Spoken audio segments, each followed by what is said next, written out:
বলছে Emily J ব্রন্টে এই লেখিকা, একটু আমাদেরকে ব্যাকগ্রাউন্ডটা জানতে হবে। ব্যাকগ্রাউন্ড কি? একদিন একটা সুন্দর প্রাকৃতিক দৃশ্য মানে প্রচুর মেঘ হচ্ছিল, দিয়ে বৃষ্টি হয়ে গেছে, সারাদিন ধরে বৃষ্টি হয়েছে। এবার সেই বৃষ্টিটা আস্তে আস্তে বন্ধ হয়ে গেছে, পাহাড়ের ওপরে দেখা যাচ্ছে যে কুয়াশায় ভরা।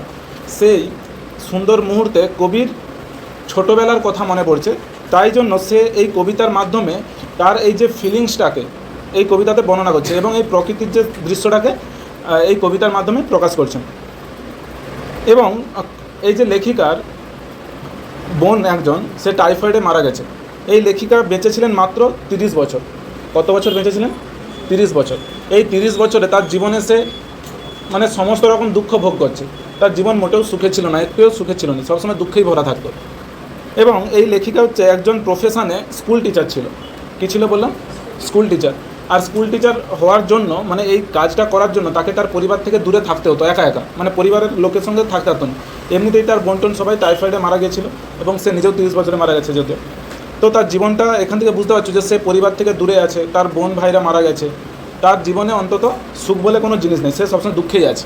এবং এই সময় সে একদিন পাহাড়ের থেকে একটু দূরে বা পাহাড়ের পাশে বসে বসে একটা প্রাকৃতিক দৃশ্যকে বর্ণনা করছে এই কবিতাটার মাধ্যমে। At present she is not happy.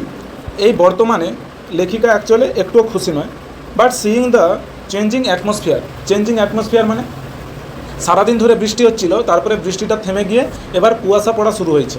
এই যে পরিবর্তন হচ্ছে পরিবেশের, সেটা দেখে সি ইজ লঙ্গিং, সে আশা করছে ফর দ্য সেম, সে হ্যাপিনেসের জন্য আশা করছে। মানে সে এই পরিবেশের পরিবর্তনের সাথে সে আশা করছে যে আমারও হয়তো জীবনের পরিবর্তন হতে পারে। জীবনের পরিবর্তন মানে তার জীবনে কি বললাম, সুখ বলে কোনো জিনিস নেই। তো সারাদিন ধরে বৃষ্টি হচ্ছিল, এবার বৃষ্টি থেমে গেছে, সে নিজে মনে মনে ভাবতেছে যে এবার হয়তো আমার জীবনেরও দুঃখটা এবার কী হবে, নষ্ট হয়ে যাবে বা কমে যাবে, ঠিক আছে, বা আর থাকবে না। And being nostalgic for her childhood. Nostalgic কথাটার মানে হচ্ছে, নস্টালজিয়া কথাটার মানে হচ্ছে পুরনো কিছু কথাকে ভেবে ভাবুক হয়ে যাওয়া। বা হচ্ছে যে এরকম ধর, তুই অনেক বড় হয়ে গেছিস, তোর জীবনে অত এখন সুখ নেই, তুই ছোটোবেলার যে স্কুল লাইফের কথাটা ভেবে তোর একটা আলাদাই রকমের ভাব আসতেছে, ওটাকে বলা হয় নস্টালজিয়া। যে পুরনো কোনো কথাকে মনে করে বেশ একটু খুশি হওয়া, এটাকে নস্টালজিয়া বলে। সে এই যে সুন্দর প্রাকৃতিক দৃশ্যটাকে দেখে কী হচ্ছে, নস্টালজিক হয়ে যাচ্ছে, মানে সেই পুরনো স্মৃতিগুলো তার জন্য জীবনে আবার ফিরে আসছে। সেই ছোটোবেলাতে তার ভাই বোনেদের সাথে কীরকম দিন কাটাতো, কীভাবে সে বাবা মায়ের স্নেহে বড় হয়েছে, এখন সবকে ছেড়ে সে দূরে আছে, তাই তো, একটা টিচিং প্রফেশনে আছে বা পড়ায় একটা স্কুলে। সে in the very first line you can see mild the mist upon the hill. Mild the mist upon the hill মানে কি? মাইল্ড কথাটার মানে হচ্ছে মৃদু। মাইল্ড মানে কি বললাম? মৃদু। মাইল্ড দ্য মিস্ট মানে কুয়াশা, তাহলে কুয়াশাটা কেমন? মৃদু।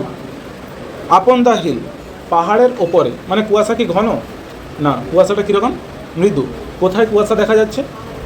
আপন দ্য হিল মানে পাহাড়ের ওপরে।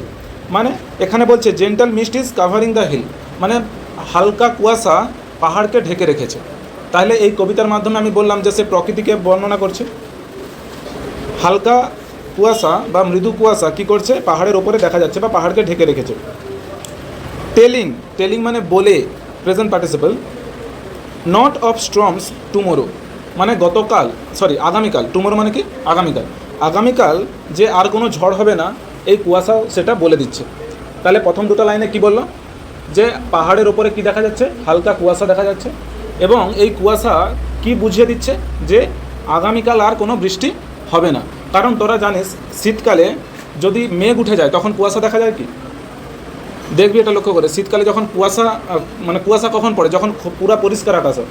যখন আকাশে মেঘ থাকে তখন কিন্তু কুয়াশা অতটা দেখা যায় না, তাই তো। তার মানে আকাশে কুয়াশা দেখা যাচ্ছে, এটার মানে কি রে?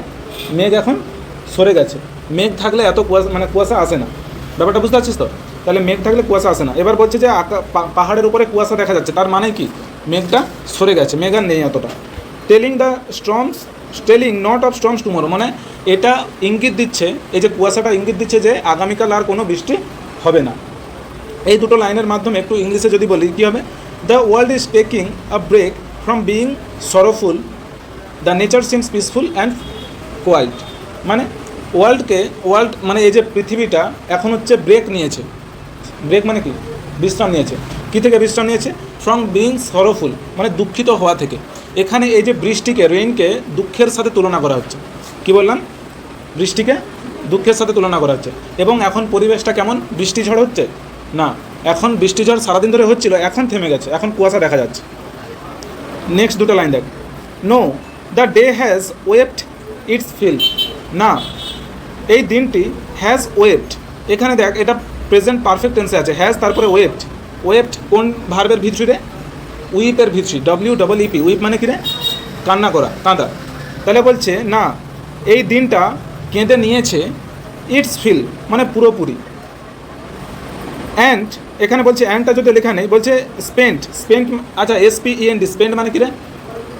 খরচ করা, কাটানো, তাই তো? তো ফুরিয়ে মানে খরচ করে দেওয়া সব। ইট স্টোর মানে এটার জমানো, অফ সাইলেন্ট সরো মানে নীরব দুঃখগুলো। সাইলেন্ট সরো মানে হচ্ছে যে the pain or grief which can not be expressed. Silent sorrow মানে নীরব দুঃখ, সেই সব দুঃখ যেগুলোকে হচ্ছে ভাষায় প্রকাশ করা যায় না। তোদেরও এরকম অনেক দুঃখ থাকতে পারে যেগুলো তোরা কারোর সামনে প্রকাশ করতে পারোনি, সেইগুলোকে কি বলছে এখানে? সাইলেন্ট সরো। দেখ এখানে এবার এই দুটো লাইন বর্ণনা করতেছে ভালো করে। বলছে দিন, আজকের এই যে দিনটা সারাদিন গেল, এখন কটা বাজে? ধর বিকাল 4টার মতো বাজে। এখন কটা বাজছে? বিকাল 4টা। যখন লেখিকা কবিতাটা লিখতেছে বিকাল 4টা ধর। সকাল থেকে সারাদিন প্রচুর বৃষ্টি হয়েছে, রাইট? এখন লেখিকা বলতেছে যে এই দিনটা সম্পূর্ণভাবে বৃষ্টি ঝরিয়েছে, মানে আর বৃষ্টি হওয়া সম্ভব নয়, যতটা সম্ভব ছিল বৃষ্টি ঝরানোর ঝরিয়ে ফেলেছে।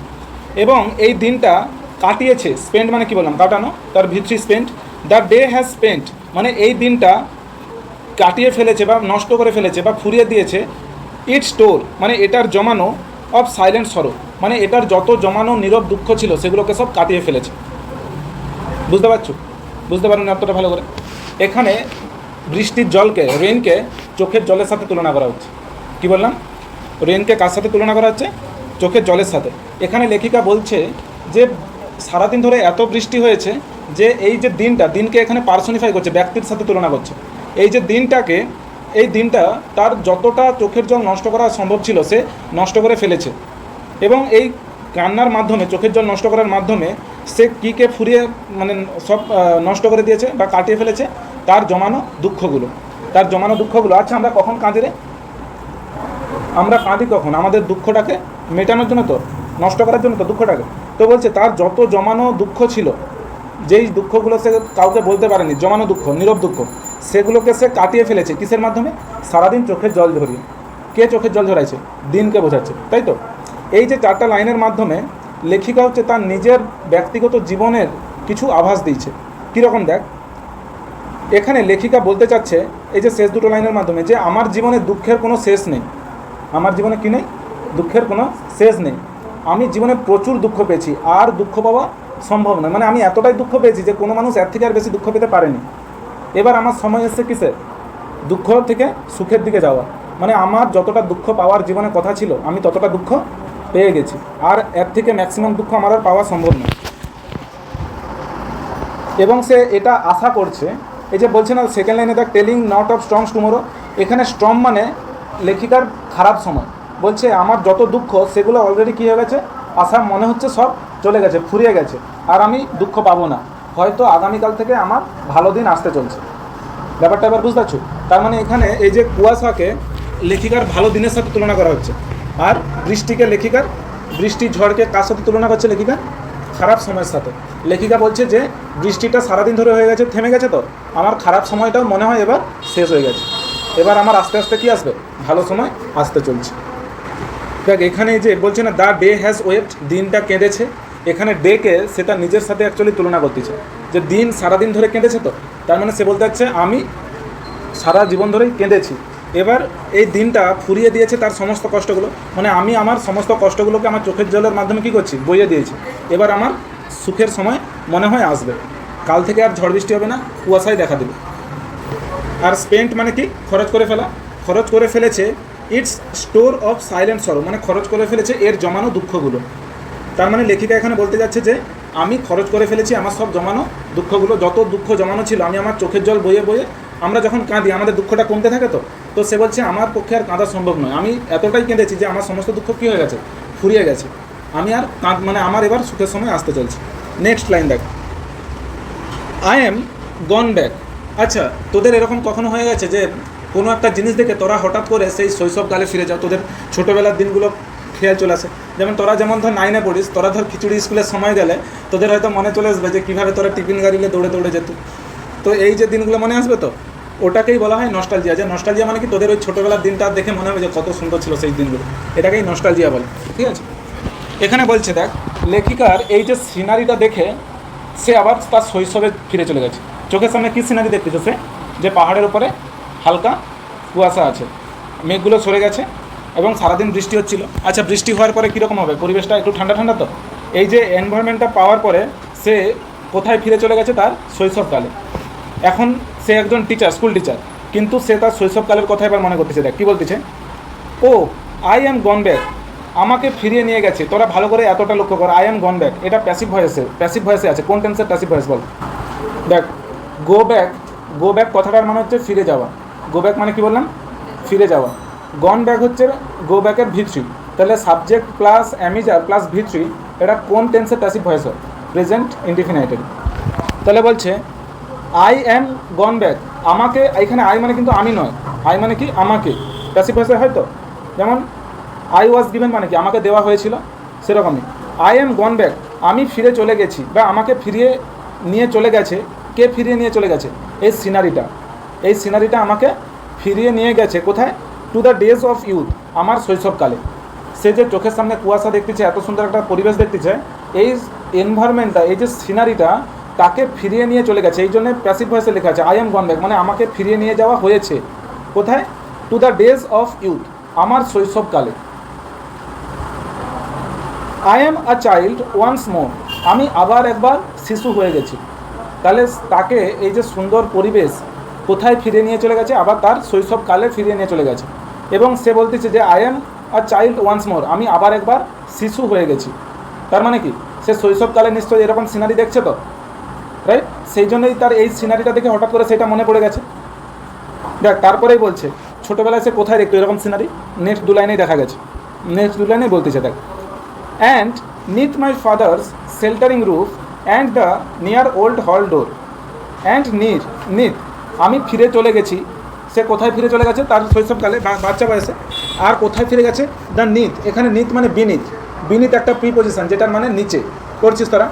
তাহলে দেখ, বলছে অ্যান্ড নিথ, এবং নিচে, নিথ মানে বিনিথ বললাম, নিচে। কোথাকার নিচে? মাই ফাদার্স মানে আমার বাবার, শেল্টারিং রুফ, শেল্টারিং কথাটার মানে হচ্ছে, শেল্টার মানে কি? আশ্রয়। শেল্টারিং মানে হচ্ছে আশ্রিত, এটা পার্টিসিপেল অ্যাডজেক্টিভ। শেল্টার মানে অ্যাকচুয়ালি ভার্ব হয়, নাউনও হয়। শেল্টারিং মানে এখানে আশ্রিত বলছে। আর রুফ কথাটার মানে তোরা কি জানিস? ছাদ। তাহলে আমার বাবার আশ্রিত ছাদের নিচে আমি আবার ফিরে চলে গেছি। এখানে তোদের মনে হবে আশ্রিত ছাদের নিচে ফিরে চলে গেছি, এটা আবার কীরকম কথা হলো? আশ্রিত ছাদ মানে, এখানে ছাদ মানে কিন্তু ছাদ বলেনি, ছাদ মানে বলছে বাবার ভালোবাসা, বাবার কেয়ার, বাবার নিরাপত্তা, সেফটি। মানে বাবা মা আমাকে যে সেফটিটা ছোটোবেলায় দিত, ছোটোবেলায় বাবা মা আমাকে যে কেয়ার করতো, বাবা মা আমাকে যে ভালোবাসতো, সেই ভালোবাসাটার সে এখন অভাব অনুভব করতেছে। তো এই পরিবেশটা দেখে তার আবার সেই যেন সে বাবার সেই ভালোবাসাটা ফিরে পাচ্ছে। ব্যাপারটা বুঝতে পারছো? ছোটোবেলায় আমি ফিরে গেছি মানে কি, আমাদের বাবা হচ্ছে কীভাবে আমাদেরকে কোলে করে বাজারে নিয়ে যেত, আমাদেরকে কতটা ভালোবাসতো, সেই জিনিসটাও আমাদের মনে আসবে। তো সে বলছে যে আমি আবার ফিরে চলে গেছি আমার বাবার সেই আশ্রিত ছাদের নিচে। আশ্রিত ছাদ মানে ঘরের নিচে বলেনি এখানে, আসলে আশ্রিত ছাদ মানে বলছে যে বাবার সেই ভালোবাসা, বাবা মায়ের যে কেয়ার, বাবা মায়ের সিম্প্যাথি, বাবা মায়ের যে নিরাপত্তা, সেটার নিচে আমি আবার যেন চলে গেছি। আর এখানে এই যে শেল্টারিং, আশ্রিত কথাটা বলছে, এটারও একটা সিগনিফিকেন্স আছে, যদিও তোদের পরীক্ষাতে পড়বেন, এবার শুনে রাখ। এখানে অ্যাকচুয়ালি লেখিকা পরিবারের থেকে দূরে আছে। যখন তোরা এখন ছোটো আছিস, তোদের দিকে হচ্ছে নিজের কী খাবি, কী পরবি, সেটা নিয়ে চিন্তা করতে হয়। কোন জায়গায় তুই থাকবি সেটা নিয়ে তোকে কি চিন্তা করতে হয়? কিন্তু যখন বড় হয়ে যাবি তখন তো করতে হবে। তো বড় যখন হয়ে যাবি তখন তোর মনে হবে যে ছোটোবেলাটা বেশ কত ভালো ছিল, এইসব নিয়ে আমাকে কিছুই চিন্তা করতে হতো না। আমার বাবার হোটেল ছিল, সেখানেই আমি প্রত্যেকদিন খেতাম। তো এখানে অ্যাকচুয়ালি এই যে শেল্টারিং মানে আশ্রিত, এই ওয়ার্ডটার মাধ্যমে কবিতার চাহিদা, মানে মনের ভেতরের যে চাহিদাটা বোঝাতে চাচ্ছে, যে কতটা সে নিরাপদ অনুভব করতো তার বাবার মায়ের কাছে। ব্যাপারটা বুঝতে পারছো? তো সে বাবা মায়ের কাছে কতটা সে নিজের নিরাপত্তা অনুভব করতো, কতটা ভালোবাসা পেত, সেই ভালোবাসাটা এখন সে আর কিন্তু পায়নি। সেই জন্য সে বলছে যে আমি আবার ফিরে চলে গেছি সেই বাচ্চা বয়সে, আমি আবার একবার বাচ্চা হয়ে গেছি এবং আমি আবার সেই যেন বাবার ছাদের তলায় চলে গেছি। বাবার ছাদের মানে সেই বাবা মায়ের ভালোবাসা, কেয়ার, সেগুলো যেন আবার ফিরে পাচ্ছি, তাই তো? তোরা অনেক সময় এরকম হয় তো, তোরা অতীতের কোনো কথা ভেবে ভেবে নিজেরাই হাসতে লেগে গেছো, হয়তো। তো কেন হয় ওটা? কারণ তোরা যে অতীতের যে ছোটো ছোটো খুশিগুলো পেয়েছিল, আবার ওইটা কথাটা ভাবতে ভাবতে যেন আবার সেই খুশিটা একটু একটু তোরা ফিরে পাও। তো সেরকমই লেখিকাও যখন তার সেই ছোটোবেলার কথা ভাবতেছে, তখন সেই বাবা মায়ের ভালোবাসা, যত্নের কথা যেন আবার ফিরে পাচ্ছে, তাই তো? নেক্সট এই স্ট্যান্জার শেষ লাইন দেখ, and near the old hall door. Near মানে এবং আমি ফিরে চলে গেছি কিসের কাছে? নিয়ার মানে কাছে তো। দ্য ওল্ড হল ডোর মানে আমাদের বাড়ির সেই পুরনো, মানে হল মানে কি রে, বারান্দা টাইপের আর কি, বারান্দার যে দরজা বা দুয়ারের যে দরজা, বড় দরজাটা ছিল, সেই পুরনো দরজাতে আমি আবার ফিরে গেছি।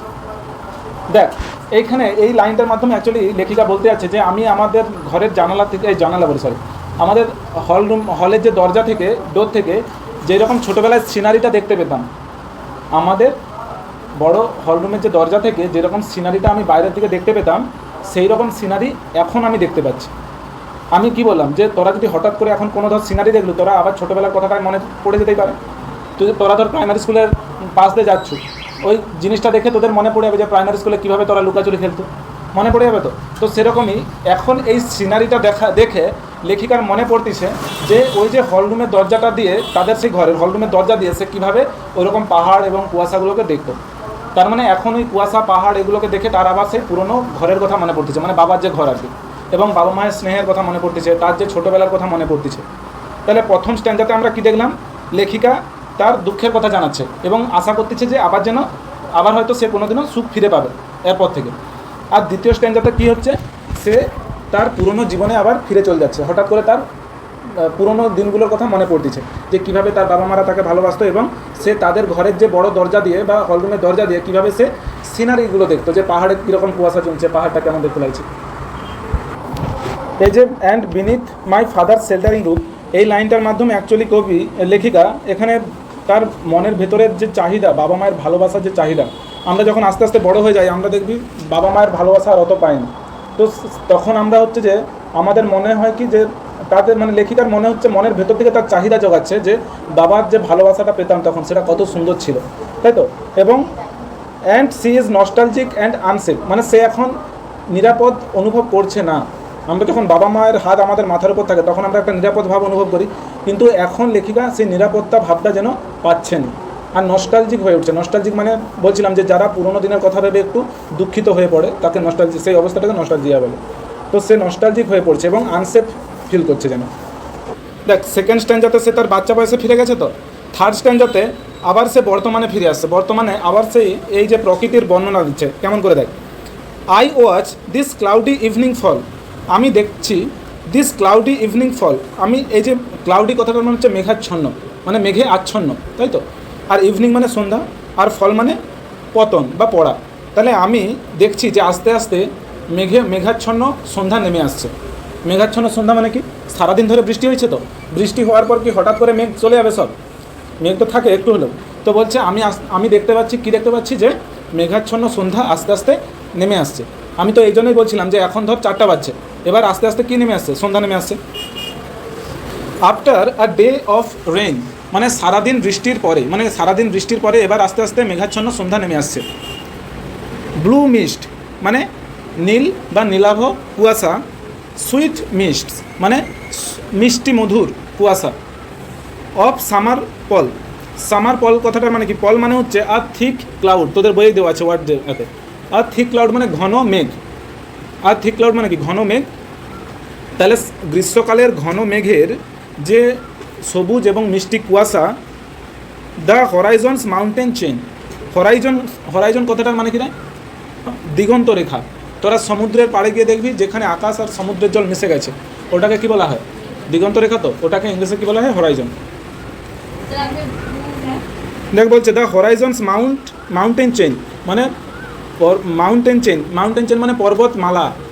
হিমালয় একটা পর্বত শৃঙ্গ না পর্বতমালা? হিমালয় পর্বতমালা না পর্বত শৃঙ্গ? তাহলে দেখ মাউন্টেন চেইন মানে পর্বত শৃঙ্গ, মানে পর্বতমালা, পর্বতমালা, শৃঙ্গ না।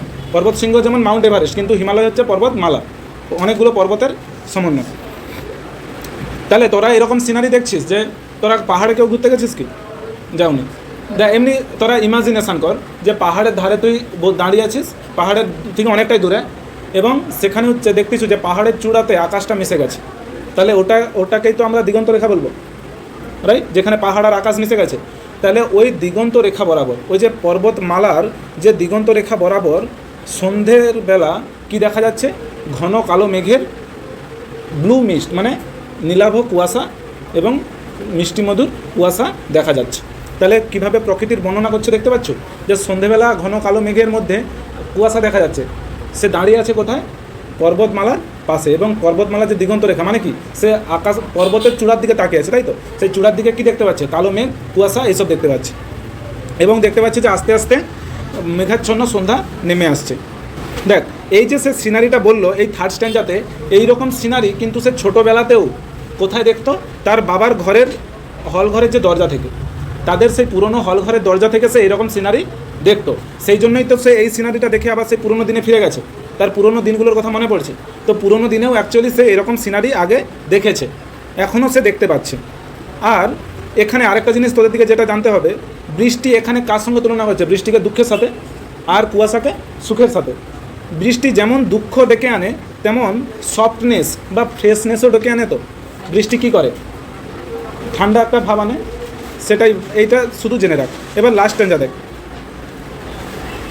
আমি তাহলে আগের স্ট্যান্জাতে কী বললাম, যে বৃষ্টি যেমন দুঃখ একটা রিপ্রেজেন্ট করতেছে, তেমনই বৃষ্টি কাকে ডেকে আনে? ফ্রেশনেস ডেকে আনে, মানে একটা তাজা ভাব ডেকে আনে, এবং সফটনেস ডেকে আনে, বা সফটনেস আনে। তো যখন দেখবি বৃষ্টি হয়ে গেল, তারপরে বেশ গাছপালাগুলো সুন্দর পরিষ্কার লাগে, তো বেশ দারুণ পরিষ্কার হয়ে যায়, চারদিকে একটা তাজা তাজা ভাব আসে। সেই স্ট্যান্জা দেখে এবার, দ্য ড্যাম্প মানে ময়েশ্চার, মানে স্যাঁতস্যাঁতে ভাব। চারিদিকে বৃষ্টি হয়ে গেছে, মানে এবার কী ভাব? সব স্যাঁতস্যাঁতে একটা ভাব আছে, ড্যাম্প। তাহলে বলছে দ্য ড্যাম্প মানে এই যে স্যাঁতস্যাঁতে ভাবটা, স্ট্যান্ডস মানে থাকে, ইন দ্য লং গ্রিন গ্রাস। কোথায় থাকে? লং মানে দীর্ঘ, গ্রিন গ্রাস মানে সবুজ ঘাসে, মানে সবুজ ঘাসের ওপর কী হয়? ময়েশ্চার। আচ্ছা, বৃষ্টির পরে জলগুলো টপ টপ পড়তেছে, ধর মানে বৃষ্টির ফোঁটাগুলো জমে আছে, বা বৃষ্টির জলগুলো কী আছে? ভিজে সব কিছুকে ভিজে দিয়েছে। তো তাহলে বলছে এই যে স্যাঁতস্যাঁতে ভাবটা আছে কোথায়? লম্বা লম্বা ঘাসের, সবুজ ঘাসের ওপরে। এই যে লাইনটা অ্যাকচুয়ালি রিপ্রেজেন্ট করতেছে কীকে? The scene is fresh after the rain, মানে এই যে লাইনটা রিপ্রেজেন্ট করতেছে যে বৃষ্টির পরে যে তাজা ভাবটা, সেটাকে রিপ্রেজেন্ট করতেছে, যে লম্বা লম্বা ঘাসগুলো কীরকম হয়ে গেছে? পুরো স্যাঁতস্যাঁতে হয়ে গেছে।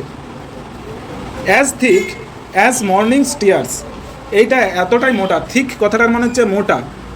থিক মানে কি বললাম? মোটা। যেমন আমি যদি তোর ধর একটা মেঝার উপর ধর আমি আটা বা ময়দার একটা স্তরকে বিছিয়ে দিলাম, এবার ওটা কতটা চওড়া মানে বিছাইছি, সেটাকে কি বলা হয়? থিক। তো যে কতটা মোটা, বলছে as thick as morning tears, এটা ততটাই মোটা বা ততটাই, যেমন আমি মেঝের উপর যদি অনেকটা বালির স্তরকে বিছিয়ে দিই, যেটা উচ্চতা বলি আমরা, লেন্থ, ওটাকে কী বলতেছে? থিক বা মোটা। যে as thick as morning tears, এই যে স্যাঁতস্যাঁতে ভাবটা বা বৃষ্টি যে ভেজা ভাবটা ঘাসের উপর পড়ছে, এই ভেজা ভাবটা কীরকম মোটা বা কীরকম ভিজে করে রাখছে? যেরকম সকালবেলা চোখের জল পড়ে। সকালবেলা চোখের জল মানে, আচ্ছা সকালবেলার চোখের জল, এখানে মর্নিংটাকেও প্রাণীর সাথে তুলনা করছে, পার্সোনিফাই করছে। বলছে সকালবেলার চোখের জল। সকালবেলা চোখের জল মানে কি রে? সকালবেলার কুয়াশা। সকালবেলা কি? কুয়াশা। তাহলে সকালবেলা কুয়াশা যেরকম সবুজ লম্বা লম্বা ঘাসগুলোকে ভিজিয়ে দেয়, সেরকমই বৃষ্টির জলটা কী করেছে? ঘাসগুলোকে ভিজিয়ে দিয়েছে, স্যাঁতস্যাঁতে করে দিয়েছে। And dreamy scents of fragrance pass. Dreamy মানে স্বপ্নের মতো, সেন্ট মানে কি রে? গন্ধ বা সুগন্ধ। অফ ফ্র্যাগনেন্স মানেও সুগন্ধ। পাস মানে বয়ে যাওয়া। তাহলে বলছে সুন্দর স্বপ্নের মতো সুগন্ধ বয়ে যাচ্ছে।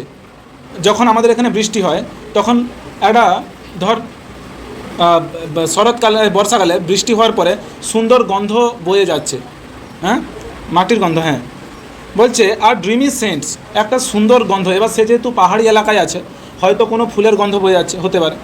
তাহলে বলছে আর dreamy scents of fragrance pass, মানে একটা স্বপ্নের মতো সুন্দর গন্ধ বয়ে যাচ্ছে। That breath of other years, মানে যেই নিঃশ্বাসটা, ব্রিথ মানে কি? নিঃশ্বাস প্রশ্বাস। যেই নিঃশ্বাসটা কিসের মতো লাগছে? Of other years. Other years মানে অন্যান্য বছর। অন্যান্য বছর মানে এখানে সেই ছোটোবেলার বছরগুলোকে বলছে। আদার ইয়ার্স মানে কি বললাম? এখানে ছোটোবেলার বছরগুলোকে বলছে।